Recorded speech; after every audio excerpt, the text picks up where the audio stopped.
Hi, and welcome along to the Invincible podcast with my man Lee Judges in the building, getting ready for Christmas. Listen, hey, Lee, I've got my Christmas jumper on. Look, check this out.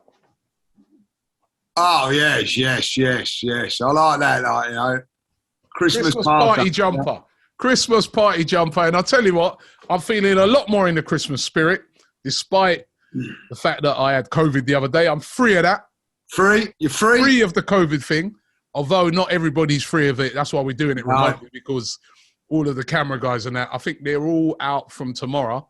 Tomorrow and Sunday, they're all done with their things. So they'll all be back. So we'll be back in the studio. But also I'm feeling good because that was a good game during the week. I liked how Arsenal played and it was a great result. And that's what's making me even more in the Christmas spirit.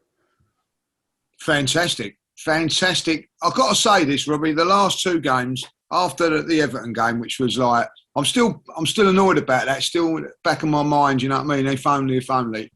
But the last two games, the last two home games, Southampton and on Wednesday, I've really enjoyed the games as well as the results. They've been good games to watch. I thought Wednesday night, by the way, you couldn't criticise anything about that performance. I felt it was on point.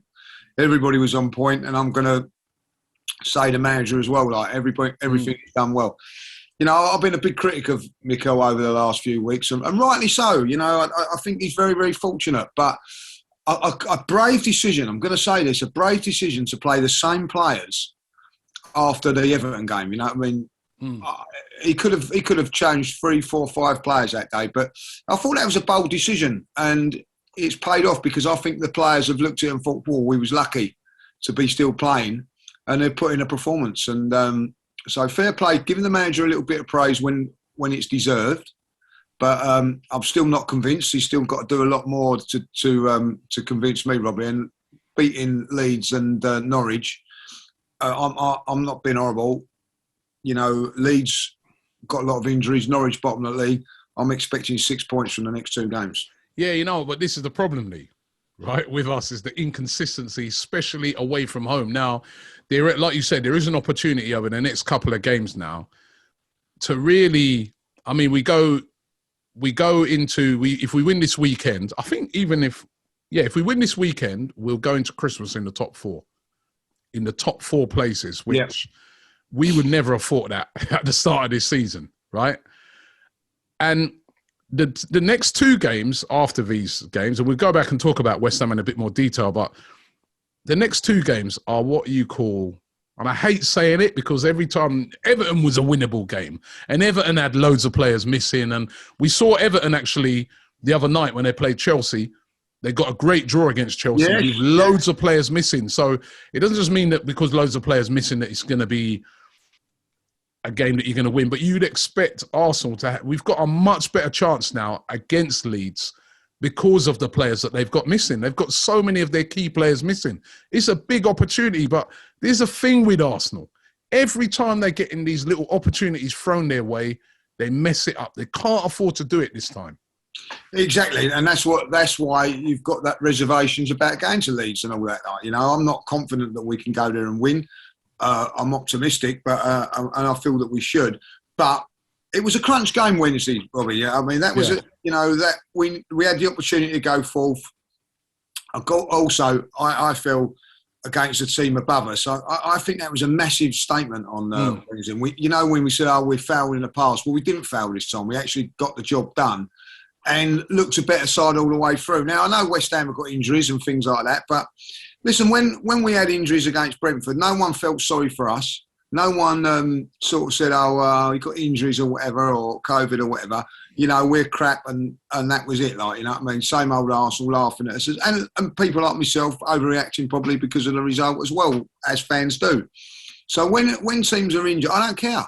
I don't care how many injuries Leeds have got. You go there and you be ruthless and get the job done. Get it done, get home, get 3 points. Now, listen, I don't care what anybody says. Any of the top teams going to Leeds on Saturday, you'd expect to win. Now, I'll be honest, I didn't watch the Everton-Chelsea game yesterday because I just thought it was a foregone conclusion, you know, especially with Everton with all no forwards and all that. But you can't take any team lightly, Robbie, and that just proves it. That does prove it. So if you're going to go up to Leeds tomorrow thinking, oh, it's going to be an easy game and this, that, you'll get slapped. You'll get it be a kick in the face. So and what happened in that Everton game against Chelsea is that they had loads of young players and loads of players that are just making their first game or only played a couple of times, and you could see they wanted it. They fought for absolutely everything. Yeah. You know what I mean? So, and that will be a similar thing when we play against Leeds. So we're going to have to be on it.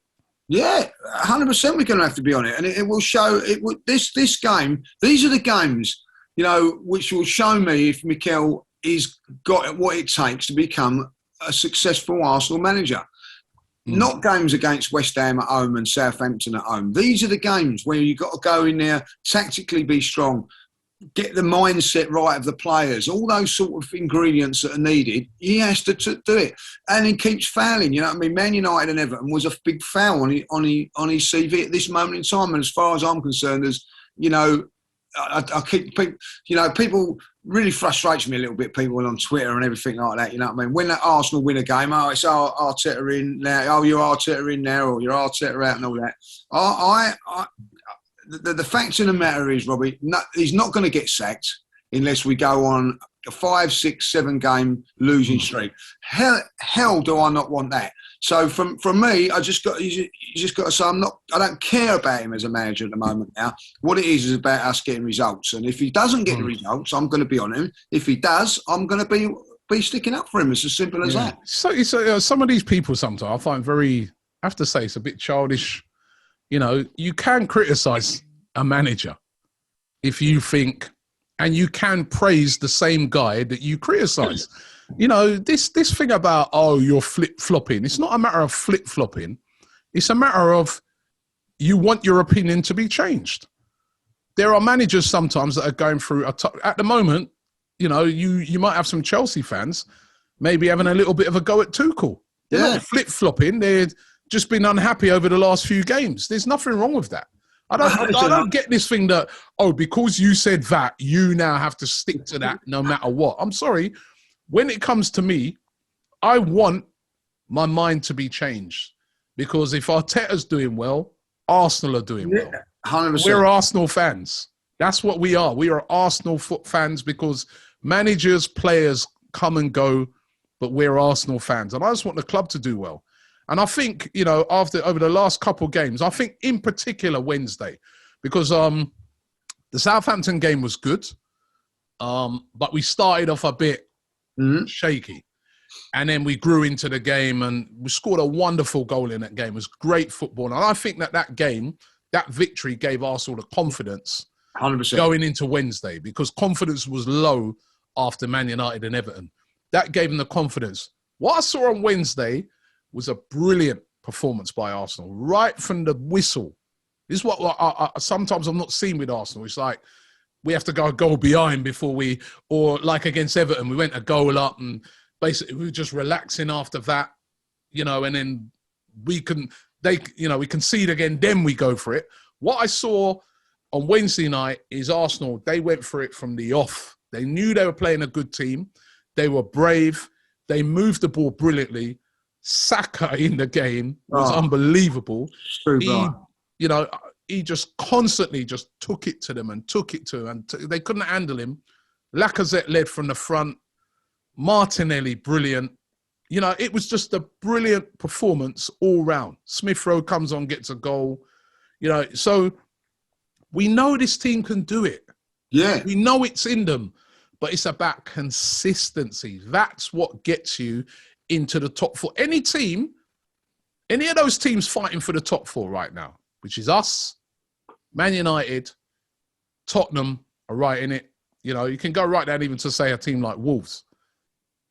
Anybody who puts together a consistency and consistent run and is consistent from now to the end of the season can get that top four spot. So that's the challenge. That's the challenge to Mikel Arteta, because you know what? We're at home. What about away? Can you do that away from home over the next 2 games when the expectations are now high? Where I was doing some interviews after the game the other night and I said, we're the hunted now. West Ham have been the hunted. Yeah, buckled a bit under the. Brilliant. Now we're the hunted. We're the guys in that fourth position with a long way to go. Can we stay in those sort of positions? That's the challenge to Mikel Arteta, and he's got a good couple of games. Because you think about it, Leeds, Norwich, then Wolves at home. 3 games to really get 3 wins in those games. 100% puts yourself right in the front. The door's ajar at the moment for top 4. It's now whether you can open it and go through it. You know what I mean? Those are the questions now you've got to say. I honestly think that the door was probably shut at the beginning of the season when Man United signed Ronaldo and things like that. But because of what's happened with Man United, it's ajar. I watched Aston Villa versus Norwich the other day. Villa had to work hard to get that result. Man United were fortunate to get a result against Norwich. You know, if I looked at it and was come off the planet for the first watching it, I would say, oh, Aston Villa are a better team than Man United over those 2 performances. But we know football's not like that. But ultimately, the door is ajar. Now, Arsenal have a chance of really putting their foot through that door and taking it. Especially with other teams not playing at the moment. Like, get the games done, Robbie. Get the points on the board. You know, it's all right having the games in hand and all that, but ultimately, I'd rather have the points. So, like, make sure that in the next couple of games we get the points. Going back to the flip-flop thing, I'm proud to be a flip-flop. I'm hoping for a sponsorship from Havana's or somebody like that coming in. At the end of the day, I am a flip-flop. The reason I'm a flip-flop is because I go on results. And that's what fans should do, you know. I'm buzzing after Wednesday night. I was really down, Robbie, really down after the game again on Monday, really down. But I come home that night, late night. We had a few beers. We stayed out till about 2. Got in. I wanted to watch Match of the Day. You know what I mean? So I watched Match of the Day. Then we got up and then I thought, well, I'll have a watch of the whole game the next day, and I did. I was debating whether it was Martinelli, Lacazette for man of the match. After watching the whole game, Saka was super. He was well and truly man of the match. Yeah. You know, I know it sounds funny, but sometimes you have to watch a game again or whatever to realise because you're watching it and you're in the moment of the game. You're watching it and all that. He was superb from start to finish. Absolute magnificent performance. He's back to his best form now. 20 years of age.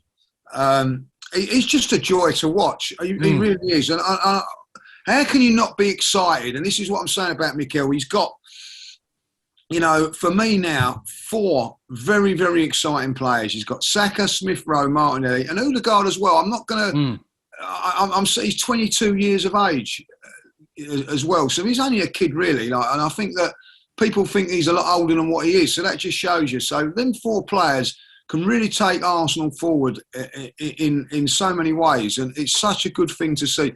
We have some really, really good youngsters coming through. And if they're managed properly, you know, Arsenal could do really, really well in the next couple of years, Rob. Yeah, we need to... I liked it the other night. It's like they were just unleashed. And I want to see that in the next couple of games because I also watched that game against Norwich the other day, Villa. And whilst they had to work hard, they absolutely dominated Norwich. Villa dominated Norwich because of the way they played, the style. They just took it to Norwich. Yeah, they put it on. Whereas United, they didn't really. In the first, they were bitty. But if you take it to teams like that, you've got to stamp your authority on teams like that. There's no disrespect to them, but they're down there for a reason. So you've got to stamp your authority on these teams, and that's what I'm going to be looking at with Mikel Arteta over the next few games now. Because, you know, the other thing is as well, the squad will be tested because, you know, there's a lot of games to play. Not everyone's going to be able to play in all of those games. You know what I mean? There's a lot of games to play in a short space of time. We've even got the League Cup game sort of in the middle of that as well. So, but yeah, I mean, it was really, really pleasing. Aubameyang was left out again. We knew before that game. And Aubameyang, I mean, we didn't miss him. And Aubameyang, you know, is going to be left out again for the Leeds game. That I'm starting to wondering what exactly... This must be a huge thing now because this will make 3 games. All right, fair enough, the captaincy's gone. But 3 games where he's not even in the squad at all. Strange one. Yeah, worrying now. because listen. I agree with everything that's been done, and people are saying, "Oh, you're slagging off Aubameyang." Not slagging off Aubameyang, whether he was in top form or not. The right things have been done. I'm not so sure now. I think that he should be allowed to be back in the squad now. Punishment obviously was so that tells me now it weren't just being late because his mum was ill. There's something more to it now. It's something serious has gone on, because serious now for him to be out again, and it was quite interesting to me the other night. I was interviewing fans, and I'd say the majority of fans definitely on the side of Mikel Arteta, and it was interesting for me because before the game, I knew that after the game I'm going to have to ask that question, and I was thinking to myself, the response to that question is going to be very much on how we played tonight. Yeah. Have a poor performance, there might be people questioning leaving Aubameyang out. Win the game, people say it's the right decision. I think the majority of people that I interviewed, they all said it was the right decision, correct to leave him out. There was a couple of fans, though, that said that they didn't like the way it's been handled. They don't like the way the whole thing's been handled. Why couldn't it have been handled in no one was saying that not to take it away from him, but they were like, why not do it in a bit of a different way? Why not? Why such a public humiliation? And is this another Ozil situation where, this is what one guy suggested the other night, another Ozil situation where you've got a guy who's on really high wages, you've fallen out with him, so now you're trying to make it so uncomfortable for him that he wants to leave himself, which is a bit like, remember with Ozil, it was a bit like that, wasn't it? It was like, he didn't figure at all. It's starting to look like Ozil 2.0. Yeah, I would. Hopefully, it's not, because don't forget, Robbie. Believe it or not, if Arsenal wanted to get rid of him, they could have sacked him. You know what I mean? Because it's not the first time this has happened. So, they could have said, sacked him for being late. Well, you get warnings, and I don't think you can sack a player for being lately. Well, listen. If someone continuously turns up at work late and all that, you go through the procedures of it, and get warnings of things like that, and then you can sack them. So you can do it. I'm not saying that they could have. I'd feel that maybe I'd like to think that Arsenal wouldn't go down that route of it all. I'm in the thought process of, look, if you bring him back for this game at Leeds, all of a sudden there's going to be a focus on him being on the bench. Is he going to come on and all that? We don't need that at the moment. If he's had a great result, a great performance, realistically, he's not going to get back in the squad, because you've got Eddie and Pepe that are playing on the left-hand side, Lacazette, you know what I mean, in the side. He may be thinking, look, it's best you just stay out of the scene at the moment. But I don't know. I don't know. I'm not. I'm with you. I'm a little uncomfortable with it. I'm looking on it and I'm saying to myself, we're going into a very busy Christmas period. Yeah. Right? We've got games coming thick and fast. We've got a game Saturday. We've got a game Tuesday night. Then we've got a game Boxing Day. Then 2 days after that, we've got another game. Then a couple of days after that, another game in City. And I'm looking at it and say, we need all our players on side, right? Whatever's happened he's lost the captaincy, got no problem with that. I don't really believe that he was a captain in the first place, right? Because I think he's a player that needs to just get on, play his football, leave those burdens of captaincy to someone else, right? And plus as well, if you're late and you're not following what you're supposed to do, it's fair enough for Mikel Arteta to do what he's done. But I'm just starting to get a bit uncomfortable with it, because I do also have to remember that this guy's done a lot for Arsenal. I know he's been off form, but he came in for a couple of seasons. He was our best player carrying this club. So I look on that and say, that's got. You've got to consider a bit of that as well. I don't want to see the guy just ostracised. I don't that's where I'm like, try and get this sorted out, get him back I'm not saying he walks back into the squad, but you have him on the bench, and maybe, that way he starts to fight to get back in the team, and we maybe start to see the best of him. And if we see the best of an Aubameyang come back, say, you never know where we could end up. Yeah. But the thing is, disheartened upset guy, not playing. I don't know, man. It's like then you're starting to see like a Ozil thing where they're trying to force him out, and I don't know, man. I don't want us going down that route again. No, I think that you made a good point there. Tuesday night, I'm not going to worry about this game so much because, you know, they had a good result, keep the same squad. Someone from that squad's going to have to be left out. So maybe like they've gone down that route. But on Tuesday, in that League Cup tie, that's when you're going to make lots of changes to rest players going in for the Boxing Day game on the Sunday. So if he's left out of that game and not involved in that, then I think there's a definite massive issue. So I'm going to sort of hold fire on that until see what happens on Tuesday. But if he's not in the squad Tuesday, it may be they're just saying, look, we're trying to force him out then. Trying to force him out. To me, it's like what they're basically trying to do then, right? I'm going to go down that route. I'm going to go down that route. That's what's, you know, it's more than just being late. There's a major fallout then. Because on Tuesday night, there's no reason why he shouldn't be coming in. Because at the end of the day, you're not going to play. Martinelli will be left out. I'm pretty sure Saka won't play. I don't think Lacazette will play. So the front three's got to be changed completely. If he's not in the front three and then not on the bench, then I'm with you on it. And I think I get the feeling he won't be. I mean, I'm trying to remember when Xhaka lost the captaincy. How many games it was he? Oh, yeah, that's a good point. I can't remember, you know, how many games he was sort of missing for. I would say it was only a couple, Robbie. And you know, and that was under a huge cloud, right? And if Granit Xhaka... Bigger issue than this. And Granit Xhaka was given a second chance, right? And, you know, I've never been against Granit Xhaka getting a second chance either. I was like... I wasn't... At the time, I wasn't very happy with Xhaka because I didn't feel that he apologised to the fans. And I still think he's never really come out and said, you know what, I shouldn't have done that. He sort of said, I did it because he didn't say I shouldn't have done it. He's never apologised. He's never. Yeah, I think sometimes there are circumstances why you do things, but wrong is wrong. You still got to come out and say, you know what I mean, I shouldn't have done it. And then maybe later on you talk about the mitigation. But he got a second chance. Yeah. Yeah? Now, I'm looking at a guy that has done a lot for Arsenal. That, again, the decision for him to lose the captaincy is the right one.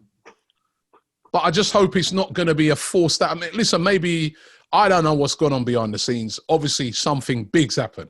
There's been a big falling out. But, you know, as I said, when Mikel Arteta was asked in his press conference, is he going to be there for Leeds? He just said, no, he's not available for Leeds. He won't be in the squad. I'm just... We need everybody back on side. We need, if there's a chance this season of the top four, let's get everybody on side. Let's get everybody pushing towards that top four and then decide that in the summer, because I can't see how they're going to get rid of him in January. Who's going to pay those? I've seen rumours of Barcelona. How are Barcelona going to pay Aubameyang's wages? No. Unless Arsenal let him go by paying all of those wages, which would be crazy. Crazy decision. Crazy. So I'm just looking at it's starting to look like an Ozil part 2. Listen, it could well be, but I will say this, that since he's been left out, the 2 games that he's been left out, we haven't missed him. We haven't missed him, and the attitude of the players has been first class. 100%. If there was the players felt that there was a problem, it was Mikel's problem and not Aubameyang's. I think they would have shown signs of that. They didn't. They put in a good work, you know, like performances. When we score goals, everybody's been going mad about it. So, and I'm going to be honest, we've produced two very good performances, and Lacazette, who's very very close to him, has produced 2 good performances. So I'm maybe the players have felt that Aubameyang's in the wrong as well. I don't know, but yeah, I don't get me wrongly. It could be that the fault lays at Aubameyang's door. It could be, you know, sometimes it's like, right, you know what? I'm not going to consider you until you come back and apologise properly or something. Well, I don't know. We don't know because we don't know what's gone on. I just hope that somebody can get in between. Maybe that's a Lacazette thing. Get in between the 2 of them. get them together, sort it out. Let's just try and finish as high as we can. Let's try and get this top 4 this season. Then in the summer, we decide, because we all know we need striker and things like that. I don't think we're going to get what we need in January striker-wise, because I think I want to see an elite striker come in at Arsenal. But in the meantime, let's push in that direction to try and get into the top 4, because it would be huge if Arsenal got back into the top 4. It's a game-changing thing. For Arteta, it's huge for him. And it's huge for this club. The amount of the different type of players we'd be able to start looking at.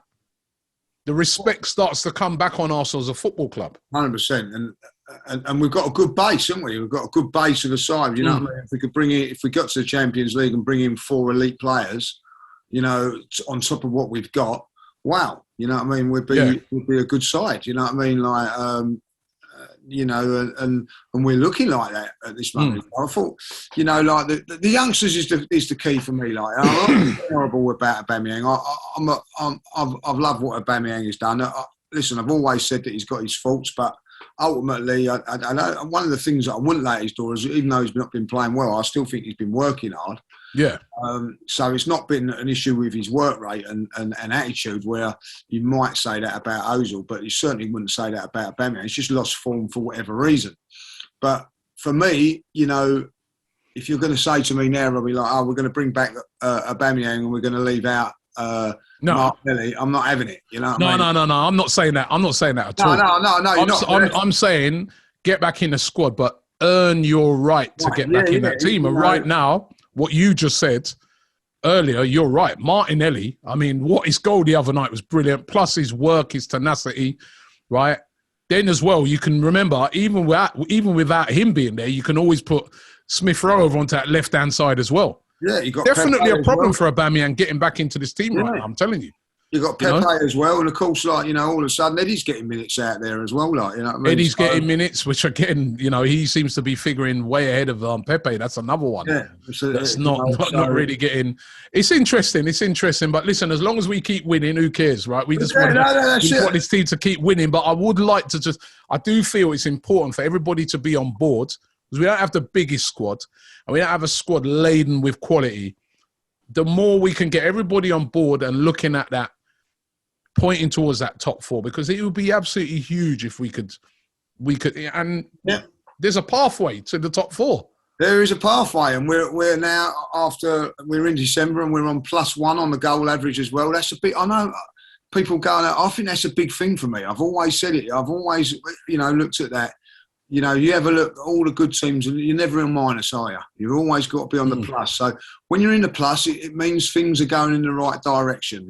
You know. So and even if you're the biggest Mikel Arteta hater, you have, and you're an Arsenal fan, you've got to be excited about these youngsters coming through. I'm really loving seeing Smith Rowe. But by the way, his performance the other night, I know he only come on as sub. I love that, because he's come on and he said, "Right, excuse me, I'm still here. I've been playing well, you know, and this is what I can bring to the party as well." Like, you know, I thought that was lovely. You know, great goal, drive, energy, tenacity, getting back, making tackles. I love Smith Rowe. I'm going to be honest. I'm a big Smith Rowe fan. You can't help but love Saka and Martinelli. You know, if you was to say to me, put all of them 3, which is your favourite and all that, like, you know, I'd be really struggling to say which is my. Yeah, I relate to all 3 of those players, man. Yeah, all 3 of them. They give you something, each one of them, don't they? Every time they get out on the pitch, they give you quality and they give you 100%. And that's what I love about those 3 players that you just named there. Lee, what have you made of the, obviously, you know what I mean, this COVID thing has been rampant. It's tore through AFTV, right? Get well to Charlene. I heard she's got it now. That's another one. Really? Yeah, it's another one down. I saw her yesterday. Bloody hell. But everybody... Oh, you saw her yesterday? No, I was talking to her yesterday on the phone. Yeah, well, you're good then. You're good. But yeah, no, but it's been, you know, it's fortunately all of our team have just had it very mild. So maybe it is this Omicron thing, but it's been really tearing through football Fortunately, at the moment, our game's still on against Leeds. But most of the games on Saturday are off. Do you think maybe, I mean, I've read that the Premier League are going to meet to discuss options around it on Monday. But do you think they should just have cancelled all the games this weekend and then just come back on Boxing Day? Or do you think it's just take it by game basis? Game by game basis. At the end of the day, if anybody's got COVID, different game. But Arsenal haven't got COVID. You know what I mean? We had it against Brentford at the beginning of the season. 4 players out. Get on with it. Yeah, and they still let us play, didn't they? Yeah, get on with it. You know what I mean? So for me, if you've got more than 4, like some of the teams have, you know, it's fair enough. I get it. Like if Leeds haven't got any and Arsenal haven't got any, why call it off? Why call it off? You know what I mean? Like if one of those teams has got COVID, I understand. I believe that the Leicester and Tottenham game was called off because both teams had it, or one didn't and one did. I think that was the same with the Burnley-Watford game, wasn't it? Like if Burnley would have had a few COVID issues, I think that game would have gone ahead. But because one team had none and one did, they called it off. So I think they've got to be very, very careful where they're going to go about doing it. But as long as everybody's safe and all that, I don't see it being a problem. Like a lot of players ain't vaccinated. Well, so if you're going, let's just say this scenario, you go to play Leeds at the weekend, 7, 8 of their players are out, and then you find out that actually they're not even vaccinated. Should that have a bearing on the points? No. It's a tough one, isn't it? It's a tough one because I don't think that you should be forced to do something that you don't want to do, you know, in life. I'm a big believer in it. At the end of the day, am I vaccinated? Yes. What was the main reason for me to go and do it was, I'll be honest, it wasn't like the health side of it. It was so, I can go football, I can travel, I can go around doing my normal stuff. That was the main reason that I'd done it. Now, if the Premier League come to me and I was a footballer and said, look, you know, you either got to be vaccinated or you're not going to play Premier League football, I'm going to get myself vaccinated. You know what I mean? But not everybody's going to have the same attitude as me. So for me, there's a lot of people that are very anti, aren't they? And a lot of people are for it and whatever. Look, at the end of the day, you've got to do what you want to do. Now, does it stop?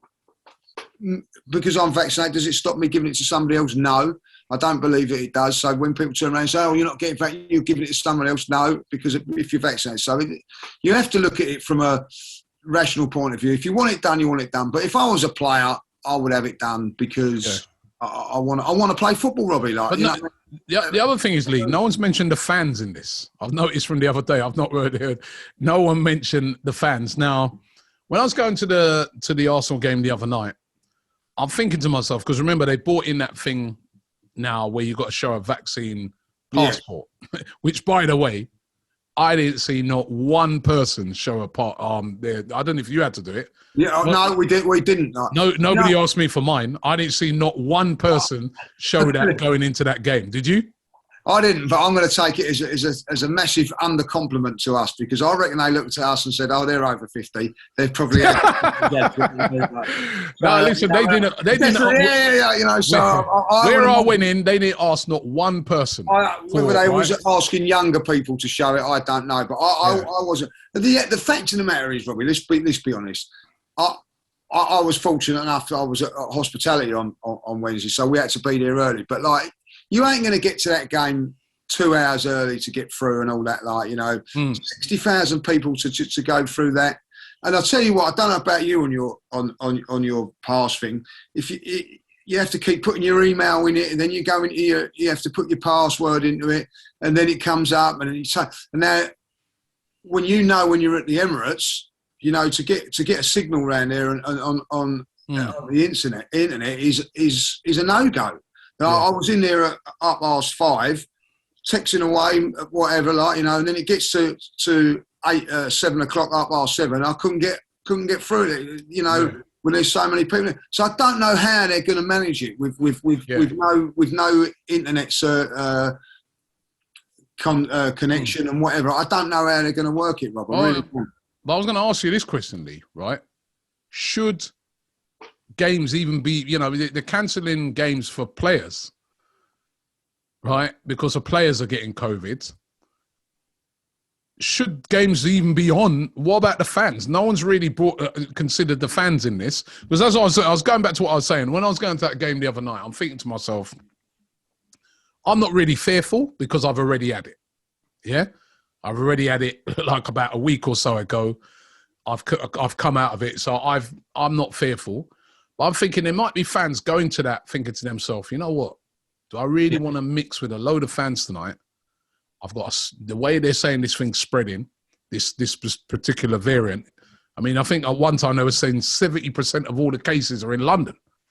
So somebody might be saying, I really need this, man. I go to a game, get that, have COVID over Christmas. I thought there'd be a lot of empty seats. There wasn't, as it turned out. It was a very well attended, the game. But should games be on? You know, because people are talking about players. I mean, if players are getting struck down with it, and they've got all the doctors and this people around them testing them every day, what about the fans? Brilliant point. And I think the thing at the moment, and I think it is personal choice at the moment, like, because I think that if you want to go, listen, if you're going to go to anything, Robbie, like I know Christmas parties are being cancelled at this moment in time. People, you know, are thinking to themselves, I don't want to be ill over Christmas, so like they're doing it. So there is that thing with football at the moment. Do you go or don't you? They're saying don't go to a Christmas, you know, they're saying, was it the other day they said consider, you know, how many parties you go to and things like that. Yeah. But you go to a Christmas party, there might be 20 of you there, maybe 10. What? At the Emirates, there's 60,000. 60,000 there. You're outside a little bit. Most of you are outside. I don't know. Like, you know, I think that. Do you know what? You're outside, but you know what I mean. When we scored that goal the other night, you're hugging up people and you're. Yeah, I think that, you know, I look at it maybe like the government, maybe the Premier League going to try and get over Christmas because it's a big thing for Christmas with the TV and all that, and then maybe like January it could be, you know, going back to no fans again. I hope not. Anyway, I hope not. And that's what I'm saying, Robbie. You know what I mean? I look back at it. Yeah, when you've had the fans back in, look how much better the football is to watch. It's a different game. It's a different game. Different game. I'm sorry. So, you know, like, I think that it should be an option. Like, you know, if you know the risk, there is a chance you're going to catch it. If you're going to be going to a party, you're going to go to a club, you're going to go into work. There's a risk now, Robbie. You know, like you know, as you say, like. You know, people are going to work like with us at AFTV. That, you know, people have got it. Like, you know what I mean? There is a risk, but as long as you know that, if you're prepared to say, "Oh, listen, I will take the risk." You know what I mean? Like for me personally, if I get ill and I'm over Christmas, I'm at home anyway, so it ain't the end of the world. But for me, you know, I would take the risk come Tuesday against Sunderland and Boxing Day at Norwich, or it'd be more sickening for me coming home, you know, back or driving all the way back from Leeds on the back of a loss anyway. So yeah. So anyway, listen, let's get into predictions, right? Now, there's two things I want to do actually: predictions, and then there's something else I want to do with you around the captaincy because we haven't discussed that yet. Because, but well, all right, I'm going to get to that. Last week's results, this guy's gone and done it again. He's done it again. I don't know how he did it. It was Arsenal versus Southampton. I went 2-0. It was 3-0. When Gabriel scored, I was game. Oh, man, right? So he went 1-0, so we both got a point there. Man City versus Wolves. I went 2-0. He went 3-0. It was 1-0. We both got a point there. Palace versus Everton. I went 1-1. Which it was for a while. He went 2-1. It was 2-1. It's 3-1. It's 3-1, wasn't it?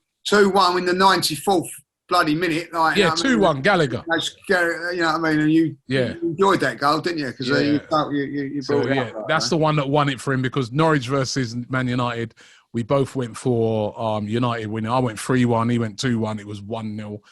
So he's won it again. He's won it again. He's won it again. Right. Listen, this week, these are the games this week, right? I'm 1-0 up on this week so far. 1-0 up. 1-0 to the judge. Thank you. Right, there's not a lot of games to choose from this week. Oh, not got right. Well, we started our one. Leeds versus Arsenal. Who's going to go first? You. Okay, no worries. Leeds 1, Arsenal 3. That's what I was going to do. I had to give you the option to go first. All right, I'll go 2-0. Oh. 2-0 Arsenal. Oh. Wolves versus Chelsea. Cool. Blimey, that's a difficult one now with what's going on there. Yeah, tight game, man. I'm going to go for a draw in this, I'm going to go another draw. Chelsea, not really been on it. I think, they've had a few COVID cases as well. Wolves playing good football, deserve to even get a draw the other day against City. I think I'm going to go 1-1. 1-1. Chelsea can't be that bad again, surely. They're going to have to win this one. I think they're nick it 1-0, I think. But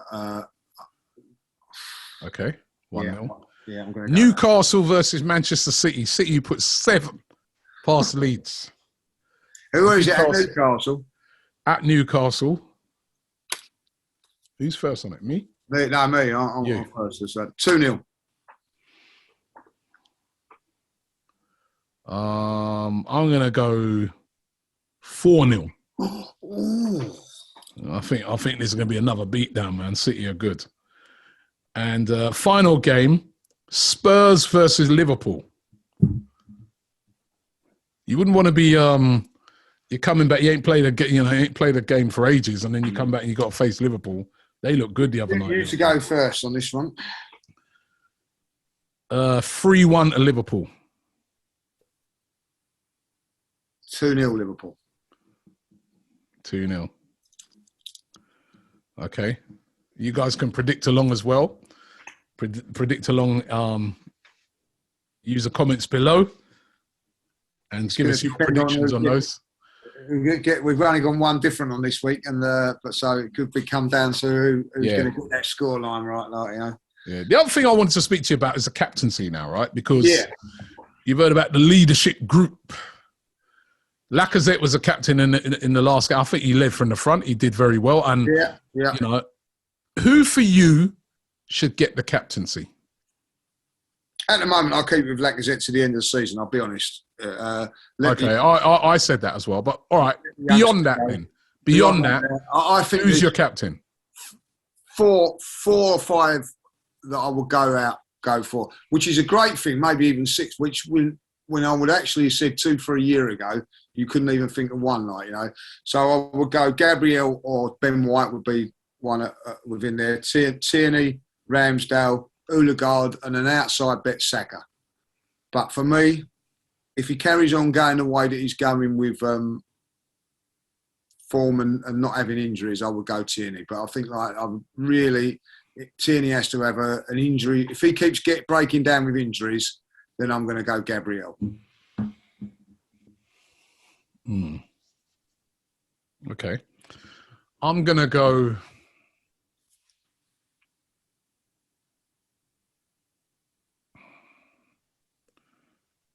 Yeah, I think I'll go Tierney as well. He just... Although, I've seen Arteta saying that Odegaard's a natural leader. You see, this is the thing. We just look at players that look like they'll be the leader. But are they a leader off the pitch? I really want Arsenal to get this right next time. Yeah, it's a matter. Too many times they've got it wrong. Yeah. At the moment, I'll go to Tierney. Yeah, I'll go Tierney at the moment. But also, what I wanted to bring you on to is this, right? I had to look at some of the captains that we've had over the last 10 years or so. It's been a real mixed bag, right? And that thing they do sometimes where we do like a little list to categorize them and put them into, right? So we got a list of captains, and I want you to put them into these various different categories, which is statue status, top notch, decent, poor, or not worthy. Yeah, those are the categories. You written those down? Yeah, written them down.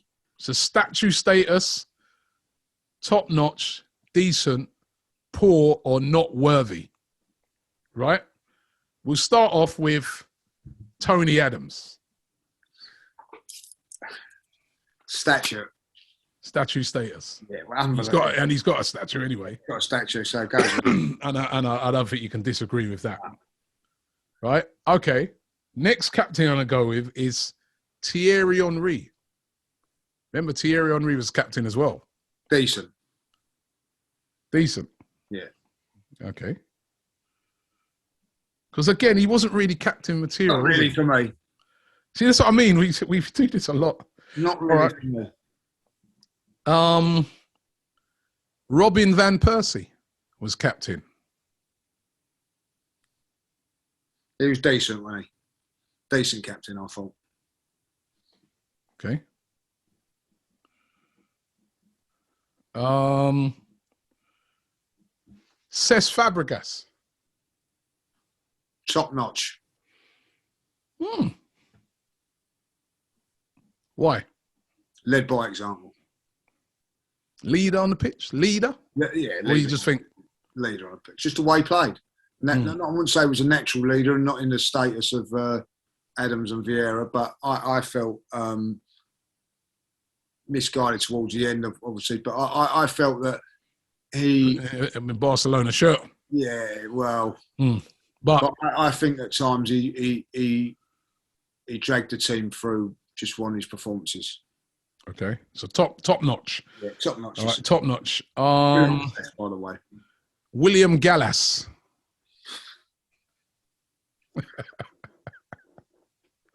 A great player, William Gallas, but like not captain, not worthy, no, poor. Not worthy. No, it wasn't worthy of the armband. All right. Koscielny, Laurent Koscielny. Poor.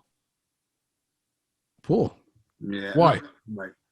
Just not, another one that left badly, but for me. Plus, again, you weren't a captain again, were you? This is what I'm saying. You know, when I talk about, like, I was having this argument the other day. We was doing the stream after Aubameyang got sacked, and we were talking about captains. And I said, a lot of times we look at a player and we feel, because he's on the pitch, he's a strong guy, always gets stuck in and that. We think he's a leader. But Koscielny just looked like a quiet guy. He didn't look a leader at all, did he? For me. It wouldn't get me I played with a couple of captains when I played. And one of them wasn't the best player. If I'd done the best 11 that I ever played with, wouldn't get nowhere near it. But as a captain, he was the best captain I ever played under. Because if he'd have said to me, right, we're going over the trenches, I would have followed him wherever, he was a warrior. Led by example. If you had a bad game, if you weren't playing well, we'd grab you by the throat or the shirt and say, "Wait, back your ideas up," and you felt you never wanted to let it down. That's a proper leader. That's the one that will go for it. We've not had one of them since the Tony Adams and Patrick Vieira, if I'll be honest, and we need to get back to that. Okay. All right. So that's Laurent Koscielny. Give it to your best player. Right. Laurent Koscielny, poor. Excuse me. Thomas Vermaelen. Decent, I'd say. Injuries messed him up, but he was. I quite liked. Do you know what? I think he would have been fantastic if he hadn't got those injuries. Yeah. When he had that season, that first couple of seasons, what a fantastic player he was. Again, I wouldn't put him right in their legendary status, but he was decent. Okay. He was poor. Patrick Vieira. Statue. How can I say with Patrick? Tony Adams is the best captain, probably in what I'd have to say. Even though I've seen a few captains, Kenny Sampson would go there as well. No one thought. You never thought, oh, we missed Tony Adams as a captain when Patrick took over. It was just natural. And listen, if you captain of a team that don't lose a game, you've got to have something about you, haven't you? Yeah, true. You've got to have something about you. You know what I mean? Granit Xhaka. Do you know what? I think he'd be a decent captain if it weren't for his attitude. So I've got to go poor, but he has all the attributes to be a proper captain. But I've got to say his tenure was poor. Didn't end well, did it? No. And finally, Pierre-Emerick Aubameyang. I'm going to say decent because it led us to the FA Cup. People will forget about that. And the performances that he showed were fantastic. But again, I'm going to be really honest with you. Should never be captain of Arsenal. Some of those players are there for because they were the best players, really, But a lot of them, when you go through the list, a lot of them, innit? Best player. Thierry Henry, best player. Fabregas, when he got it, best player. Van Persie, best player. Aubameyang, best player. A lot of them sort of, And listen, and none of them would have been captain in the Invincibles or anything like that, or when we were doing things. Van Persie would have been, a lieutenant, really. Same as Fabregas, which is nothing wrong with that. From that point of view. But I wouldn't, with all the ones we've mentioned there, captains now, Gabriel and everything like that, they're never going to get Tierney. They're never going to get to the status of an Adams or a McClintock or a Vieira. They're not going to do that. Yeah. All right. Let me just run through it again. So statue status was Tony Adams, who's already got a statue, and Patrick Vieira. Top notch was Cesc Fabregas. Decent was Thierry Henry, Robin van Persie, Thomas Vermaelen, and Aubameyang. Poor was Lauren Koscielny and Granit Xhaka, and not worthy was William Gallas. If you guys, William, love to hear from you guys as well in the comments what you think. It's a great conversation. That William Gallas, eh? When he sat down on the pitch as well. What a disgrace that was. The number 10 shirt he got as well. I never forget. I was at that game when he just sat down on the floor and just Birmingham, yeah. You're the captain. We need you. We need you at this time. Do you know what? To rally the troops, and he just sat down there like that. I felt for him. I felt for it because I was, how he felt is how we all felt after that game because we should have won. And the Eduardo injury as well. It was a bad. But that's when Tony Adams. Your leader goes round to everybody else. Come on, we can do this. Your leader's feeling the same way as everybody else, but your leader comes around. That's when guys, a leader comes. It ain't over yet, man. It ain't over. But he basically sat down on the floor. And just waved. Probably I would have done. I probably would have done that after that game. Probably that's why I weren't probably a decent captain. But the captains that I would have had would have grabbed me up and said, "Right, come on, we can still do this." Yeah. And whether you could or whether you couldn't, we could still do this. And that's what makes leadership. That right there is leadership. That is an example of what separates a leader out from just a player. Yeah. And that's why when I look at Aubameyang, I'm like, he's a guy. You want him to just go and play, enjoy your football, flamboyant, enjoy it. Your leader's a guy who takes on extra things. Like you said, it's a true thing what you said about. I agree with you on Granit Xhaka. I think he does kind of have that within him. Yeah. But then your leader also has to keep a cool head sometimes, and he'll be the first person that gets sent off. Yeah, very much, very much so. There's lots of there's lots of ways to lead. It ain't just about being like the tough, tough man. There's different ways to do it. That's where I felt Cesc Fabregas done really well. I always felt Thierry Henry, as good as a player he was a little bit of a sulker at times. I didn't think he was a captain. No, but because he was a wonderful, wonderful player. Ian Wright was captain of Arsenal on a couple of occasions. But if you said to me, right, who are you going to as a captain, Ray Parlour or Ian Wright, I would have gone for Ray Parlour over, not because he's... Remember Paul Davis was a good captain. Remember when Paul Davis? Paul Davis, very, very acute and... he punched someone one time as well. Yeah, he done. Everybody's got that in their game. But, Dennis Bergkamp had that in his game, you know what I mean? But as good as Dennis Bergkamp was, and he led through examples and everything. Now, I wouldn't put him down as a captain, but he would have... He had a big influence on everybody. Well, he wouldn't be giving nobody any advice on the plane over to a game, would he? So No, he certainly wouldn't. He couldn't have it. He was a non-flying Dutchman. But that was a great thing about that Invincible. You go through that Invincibles, any one of them could have been a captain. Exactly. And that's what makes it a difference. And now we're looking at Arsenal. There's 5 or 6 that possibly could do it. So that's encouraging. That is encouraging.